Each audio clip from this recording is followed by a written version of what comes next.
जय हिंद। कल के क्लास में हम लोगों ने फ्रांसीसी क्रांति के बारे में पढ़ना शुरू किया था और उस दौरान फ्रांसीसी क्रांति के कारण के बारे में हम लोगों ने कल देखा था, जिसमें सामाजिक कारण, राजा के निरंकुश शासन व्यवस्था, टाइथ, इन सबों के बारे में कल के क्लास में हम लोगों ने चर्चा कर लिया था। आज उसी को आगे बढ़ाते हुए आज का टॉपिक है बौद्धिक चेतना की जागृति, या उसको फिर बोलते हैं बुद्धिजीवी वर्ग का योगदान। उसमें देखिए, फ्रांस में बौद्धिक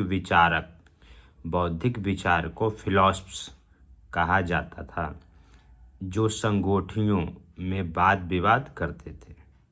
अब देखिए, फ्रांस के प्रमुख बौद्धिक विचारक, उसमें सबसे प्रसिद्ध नाम देखिए आता है मॉन्टेस्क्यू।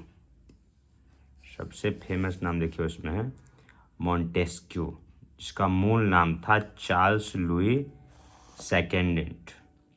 इसी की पुस्तक देखिए स्पिरिट ऑफ लॉज। इस पुस्तक में मॉन्टेस्क्यू ने शक्ति पृथक्करण, जिसको बोलते हैं शक्ति के विभाजन का सिद्धांत दिया था, यानी व्यवस्थापिका, कार्यपालिका और न्यायपालिका तीनों को अलग करने की सलाह दी थी।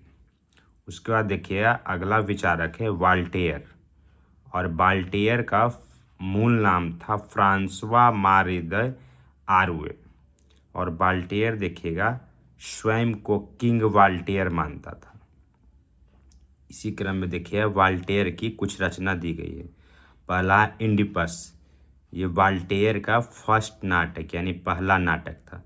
दूसरा है लेटर्स ऑफ इंग्लिश, और तीसरा देखिए है ट्रीटाइज ऑफ टॉलरेंस। ये देखिए मॉन्टेस्क्यू हो गया, वाल्टेयर हो गया, या फिर रूसो हो गया, ये सब देखिएगा फ्रांस का विचारक था।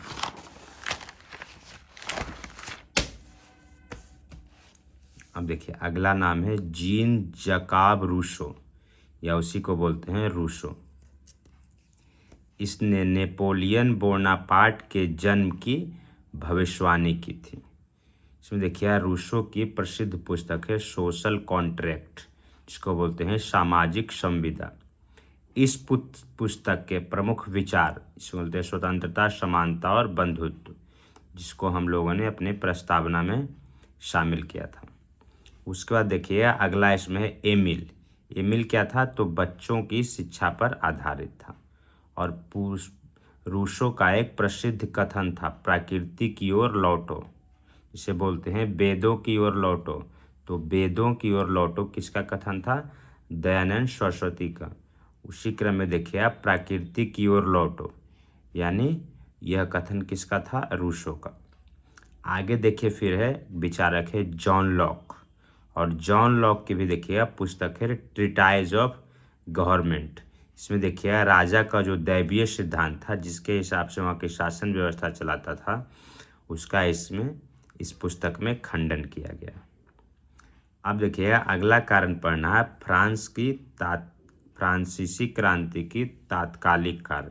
इसे हम लोगों ने 1857 पढ़ा था, तो वहाँ पे भी पढ़े थे 1857 की क्रांति का तात्कालिक कारण, जिसके बारे में था चर्बी लगे कारतूसों को उपयोग करने से मना कर दिया था। उसी क्रम में देखिएगा फ्रांसीसी क्रांति का तात्कालिक कारण क्या था, उसके बारे में चर्चा करेंगे। सबसे पहले देखिए इसमें दिया हुआ आर्थिक संकट, मतलब उस समय जो वहाँ का शासक था जो लुई 16वें के समय फ्रांस की आर्थिक स्थिति बुरी तरह से खराब हो गई। लुई 16वें ने नए कर लगाने हेतु एस्टेट जनरल की बैठक बुलाने का निर्णय लिया। हम लोग पहला क्लास जब किए थे उसमें एस्टेट जनरल के बारे में चर्चा किए थे। उसमें देखिए जब पहला क्लास का वीडियो देखिएगा तो वहाँ पे एस्टेट जनरल क्या था इसके बारे में बताया गया है। आगे देखिए लुई 16वें का वित्त मंत्री, पहला इसमें था तुर्गो, दूसरा है नेकर, तीसरा था फ्लरी, चौथा था क्लोन और पांचवा था प्रीन। नेकर का देखिएगा समय दिया हुआ 1776 से लेकर 1781 तक। इसने त्याग पत्र देने से पहले फ्रांस की आय और व्यय के पर्चे छापकर बांट दिया। मतलब जो भी राजा वहाँ पे बेफिजूल खर्च कर रहा था और उसके पास इनकम का कोई सुविधा नहीं था, उन सभी के बारे में इन्होंने जानकारी दे दिया। अगला है क्लोन। इसने उच्च वर्गों पर कर लगाने की सिफारिश की, परंतु असेंबली ऑफ नोबल्स, जिसको बोलते थे विशिष्टों की सभा, ने इन करों को रजिस्टर्ड करने से मना कर दिया। अगला नाम देखिए आता है ब्रीन। ब्रीन का शासनकाल था, यानी ब्रीन वित्त मंत्री रहा था 1787 से लेकर 1789 तक, 89 तक।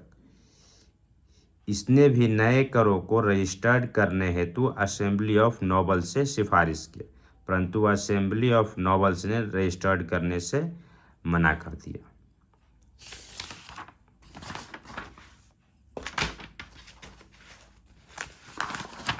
अब उसके बाद देखिए आगे, असेंबली ऑफ नोबल्स को भंग कर दिया गया। जब असेंबली ऑफ नोबल्स ने कर लगाने से मना किया तो उस देखिएगा असेंबली ऑफ नोबल्स को भंग कर दिया। ब्रीन ने नवीन करों को रजिस्टर्ड करने के लिए पार्लियामा के पास भेजा, किंतु पार्लियामा ने यह कहते हुए मना कर दिया कि नए करों को रजिस्टर्ड करने का अधिकार केवल एस्टेट जनरल के पास ही है। हम लोग कल वाले क्लास में पार्लियामा के बारे में पढ़े थे। लुई 16वें ने मजबूर होकर 5 मई 1789 को एस्टेट जनरल की बैठक बुलाने की घोषणा की, क्योंकि देखिएगा उससे पहले एस्टेट जनरल की बैठक हुई ही नहीं थी। मतलब बैठक करने का नाम ही राजा नहीं लेता था, सिर्फ बेफिजूल खर्च करने के ऊपर पड़ा रहता था। अब उसके बाद देखिए अगला टॉपिक है फ्रांस की क्रांति की प्रमुख घटनाएं, जिसमें पहले पढ़ेंगे एस्टेट जनरल की बैठक के बारे में पढ़ना है। उसमें देखिए जो फ्रांस का समाज था उसको 3 वर्गों में बांटा गया था, इसके बारे में भी कल चर्चा किए थे और कल वाले क्लास में भी इसके बारे में फिर से चर्चा करेंगे। आज की क्लास में इतना ही रहने देते हैं, कल फिर इसी को कंटिन्यू